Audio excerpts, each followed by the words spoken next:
சங்கம் வளர்த்த மொழி தேனினும் இனிய மொழி செம்மொழி எனும் மகுடம் சூடிய எனது தாய்மொழியாம் தமிழ் மொழியையும் இறைவனையும் வணங்கி இவ்விழாவிற்கு சிறப்புரையாற்ற வருகை தந்துள்ள சிறப்பு விருந்தினர் தமிழ் ஆர்வலர் திரு சஜீவ் அவர்களை வருக வருக என வரவேற்கிறேன். தமிழ்துறை தலைவர் திருமதி ஆண்டனி பிரகாஷ் பபிலா அவர்களையும் நிகழ்ச்சி ஒருங்கிணைப்பாளர்கள் மற்றும் பேராசிரியர்கள் அனைவரையும் வரவேற்கிறேன். இலக்கிய வாசிப்பதற்காக ஹெலன் பிரபா அவர்களை அழைக்கின்றேன்.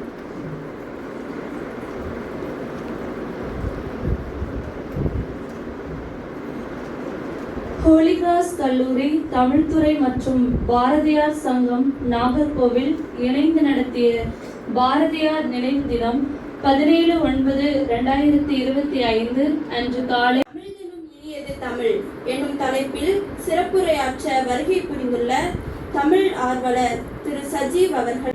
சிறிதளவிலும் நலம் கிடைக்குமாயின் செத்தொழியும் நாள் எனக்கு தருநாளாம் என்று சொன்ன மகாகவி பாரதியார் தாசநாயக பாரதிதாசன் பாண்டியன் பரிசில் பதிவு செய்திருப்பார். இத்தகைய மிகச்சிறந்த ஒரு வரியை நம்மளுடைய பிறவியினுடைய பயன் தாய்க்கும் தந்தைக்கும் தாய்நாட்டிற்கும் தாய்மொழிக்கும் நம்மால் அதாவது செய்ய வேண்டும் என்கிற ஒரு கருப்பொருளை நமக்கு உணர்த்திய அந்த பெருமகனுடைய வரியை இணைந்து கொண்டு இன்றைய தினம் கல்லூரியிலே குறிப்பாக ஆங்கிலம் கோலோச்சுகின்ற ஒரு நிலையம், அந்த ஆங்கிலத்தினுடைய தமிழ் மொழிக்கும் ஒரு முக்கியத்துவம் கொடுக்க வேண்டும் என்கின்றதை கருத்தில் கொண்டு இன்றைய தினம் February 21 உலக தாய்மொழி தினம் என்று கொண்டாடப்படுகின்ற இந்த தினத்தில் நாம் எல்லாம் இங்கே இணைந்திருக்கிறோம். முழுமையாக தமிழ் தேர்ந்து கொண்டிருக்கின்ற மாணவர்கள் என்று சொல்லுகின்ற நிலையில் இல்லை. ஆனால் இது ஒரு கலவை, பல்வேறு துறைகளிலிருந்து பொறுக்கி கேட்கப்பட்ட முத்துக்கள் இங்கே குவிந்திருக்கிறீர்கள்.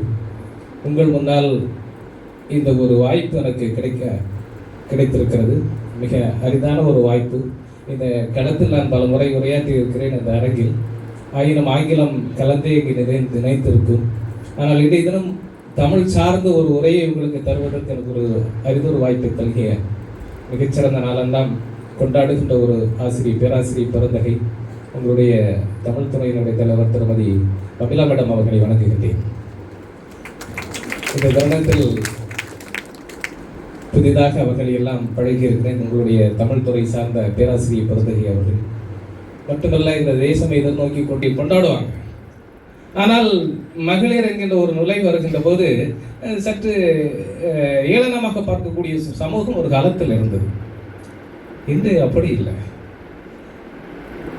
பிகில் திரைப்படம் 2009 வெளிவந்த ஒரு திரைப்படம். 2009 அந்த இயரை எனக்கு ஞாபகம் இல்லை. ஏறு ஏறு ஏறு நெஞ்சில் வலிமை கொண்டு ஏறு, உன்னை பெண்ணென்று கேலி செய்த கூட்டம் ஒரு நாள் உன்னை வணங்கிடும் உயர்ந்து நெல்லு. பாட்டு கேட்டிருக்கீங்க தானே? சிங்க பெண்ணே. ஏன் இந்த சிங்கம் அப்படின்னு நம்மளை சொல்றாங்க?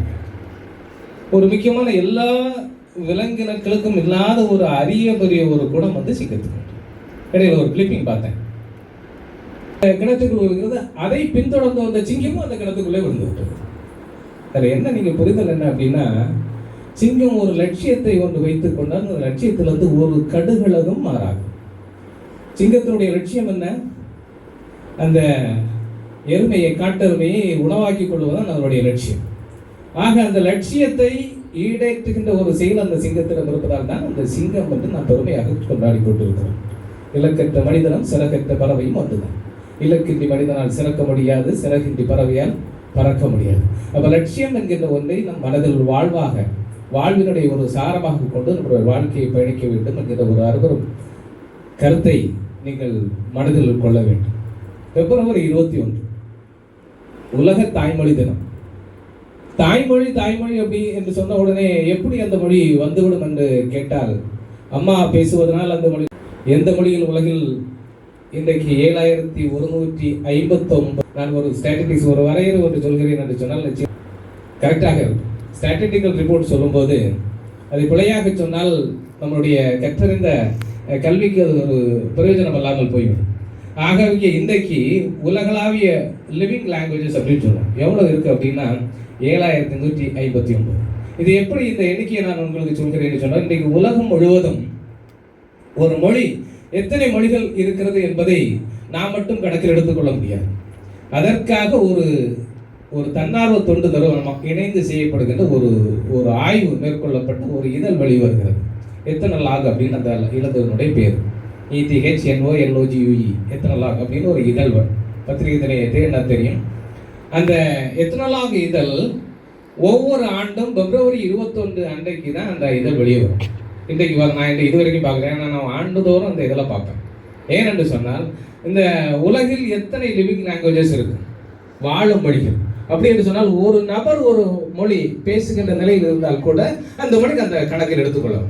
சரி, இன்றைக்கு 7159 சொன்னால் கடந்த ஆண்டு இதே போன்று பிப்ரவரி 21 வெளியுடைய படைப்புகள் எல்லாமே நமக்கு ஒரு மிகச்சிறந்த ஏற்றத்தை தரும். எத்தனையோ இலக்கியங்கள் இருக்கிறது. இலக்கிய சூழல் எல்லாமே நம்மை வழிகாட்டுகின்ற ஒரு வாழ்வியல் நிறைய தருகின்ற ஒரு நூல்களாக கிடக்கிறது. ஆனால் அதையெல்லாம் கற்றுக்கொள்கிறோமா என்று சொன்னால் இல்லை. இன்றைய தினம் நம்மளுடைய கல்லூரி மாணவியரிடம் அந்த படிப்பினை இருக்கிறதா என்று சொன்னால் இல்லை.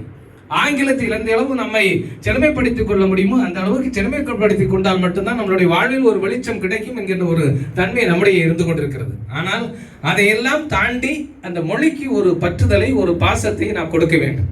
எப்படி அந்த பாசத்தை நாம் கொடுக்க முடியும் என்று சொன்னால், முதலில் தாயிடமிருந்து நம்மளுடைய அந்த பாசத்தை நாம் தெரிந்து கொள்ள வேண்டும். நான் ஒரு தமிழ் நேசன் என்கின்ற ஒரு நிறையில் அவர்கள் எங்களுடைய போஸ்டர் போடும்போது கூட சொன்னார்கள், நான் முழுமைக்கும் 12 படிக்கிற வரைக்கும் கணிதம் என்று சொன்னால் ஒரு அதீத பற்றி எனக்கு உண்டு. மேக்ஸ் சின்ன பருவத்திலே நல்லா பண்ணுவேன். அப்புறம் பிஎஸ்சிலையும் மேத்தமெட்டிக்ஸில் போனேன். என்னுடைய எண்ணங்கள் எல்லாமே மேக்ஸ் அப்புறம் ஒரு பிஜி, அப்புறம் ஒரு ஃபிலாசபி, அப்புறம் ஒரு டாக்டரேட்டுங்கிற கண்ணோட்டத்திலேயே போய் கொண்டிருந்தேன். ஆனால் அந்த மேக்ஸ் படிக்கும்போது துரதிருஷ்டவசமாக ஒரு கம்ப்யூட்டர் ஜெனிசிஸ் அப்படின்னு ஒரு பத்திரிகை வந்துச்சு, ஒரு பேப்பர் வந்துச்சு. அந்த ஒரு புக்கு, அந்த புக்கில் இப்போ கம்ப்யூட்டர் படிக்கிற பிள்ளைங்கள பேசிக் ஃபோட்டான் கோபால் இதெல்லாம் பழைய காலத்து அந்த லாங்குவேஜஸ் எல்லாமே அதில் அடங்கி இருக்கும். எப்படி கோடு எழுதுறது, ப்ரோக்ராம் எழுதுறதுங்கிறது எனக்கு தெரியாத ஒரு சூழலாக இருந்தது. அந்த பேப்பர் அப்படியே ஃபெயில் ஆகி போச்சு. அந்த ஃபெயில் ஆனதுக்கு அப்புறம் மீண்டும் அதை திரும்ப படிக்கணும் என்கிற ஒரு ஆசை எனக்கு வந்ததனால் சைடு நான் மாறி போயிட்டேன். அதனால் கணக்கு அப்படிங்கிறது ரொம்ப முக்கியமானது. நான் ஒரு புதிரை சொல்லி நான் களத்துக்கு வருகிறேன். எனக்கு நான் கொஞ்சம் உங்களை பூஸ்ட் பண்ணுறதுக்கு ஒரு 0லேருந்து 9 வரைக்கும் ஒரு நம்பரை மைண்டில் நினைங்களே பார்ப்போம். நான் அந்த பதிலை நான் சொல்கிறேன். மேத்தமெட்டிக்கல் மேஜிக் நினச்சிங்களா? ஏன்னா எந்த நம்பர் நினச்சிங்கன்னு சொல்ல முடியாது, தனித்தனியாக கூப்பிட்டு சொல்ல முடியாது. ஆனால் அதனுடைய பதிலை நான் சொல்லிடுவேன். அது 2ஆல் பெருக்கும் பார்ப்போம். படிக்கிட்டீங்களா? சரி, அதே நம்பரில் 4 ஆட் பண்ணுங்க.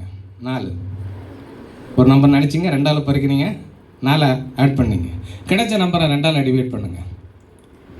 பண்ணிட்டீங்களா? கூற முதலாம் ஆண்டு வரலாற்றுத்துறை மாணவி முத்தரசி அழைக்கின்றேன். தாய்மொழியில் நாம் பேசும்போது அது நம் இதயத்தின் மொழியாகிறது. அதேபோல் நம் தாய்மொழியான தமிழ் மொழியில் சிறப்புரையாற்றிய திரு சி சஜீவ் அவர்களுக்கும் பேராசிரியர்கள் அனைவருக்கும் பங்கு பெற்ற மாணவிகளுக்கும் இவ்விழாவை பொறுமையுடன் கண்டுகளித்த மாணவிகளுக்கும் தமிழ்துறை சார்பாக மனமார்ந்த நன்றியினை தெரிவித்துக் கொள்கிறேன். இவ்விழாவினை மிக சிறப்பாக ஒருங்கிணைத்த தமிழ்துறை தலைவர் மற்றும் பேராசிரியர்கள் அனைவருக்கும் நன்றி. விழாவில் ஆர்வத்துடன் பங்கேற்ற முதலாம் ஆண்டு மாணவிகளுக்கும் நிகழ்ச்சியில் வரவேற்புரை, அறிக்கை வாசித்தல் மற்றும் தொகுப்புரை வழங்கிய மாணவிகளுக்கும் எனது நன்றிகளையும் தெரிவித்துக் கொள்கிறேன். நன்றி, வணக்கம்.